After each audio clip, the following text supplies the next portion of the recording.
Praise the lord. ప్రభు అయిన యేసుక్రీస్తు నామమున మీ అందరికీ శుభములు తెలియపరుస్తా ఉన్నాను.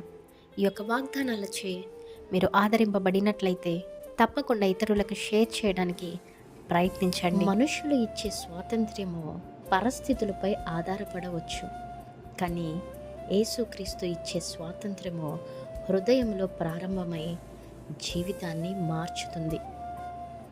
పాపాల నుండి, భయాల నుండి, అపరాధ భావము, నిరాశ, గత జీవితంలో మీకు కలిగినటువంటి వైఫల్యాలు, ఇవన్నిటికంటే క్రీస్తు శక్తిమంతుడు అనేసి గుర్తుంచుకోండి.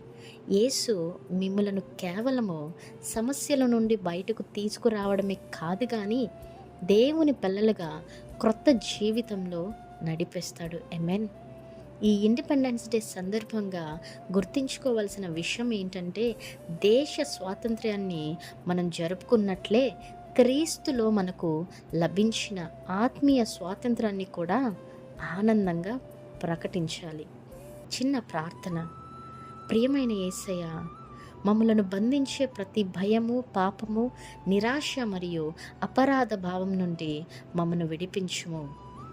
నీ సత్యములో మమ్మను నడిపించుము. మేము నిజమైన స్వాతంత్రాన్ని నీలో పొందామని విశ్వసిస్తున్నాము. ఈ రోజు నుండి మీకు ఇష్టమైన జీవితాన్ని జీవించడానికి మాకు కృపను దయచేయము.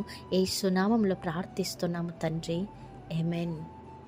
ఈరోజు మీరు ప్రకటించవలసింది ఏ విధంగా అనగా, నేను క్రీస్తులో స్వతంత్రుడిని లేదా స్వతంత్రురాలిని. నా గతం నన్ను బంధించదు. యేసు ఇచ్చిన స్వేచ్ఛలో నేను నడుస్తాను. Amen. Praise the Lord. Have a great day.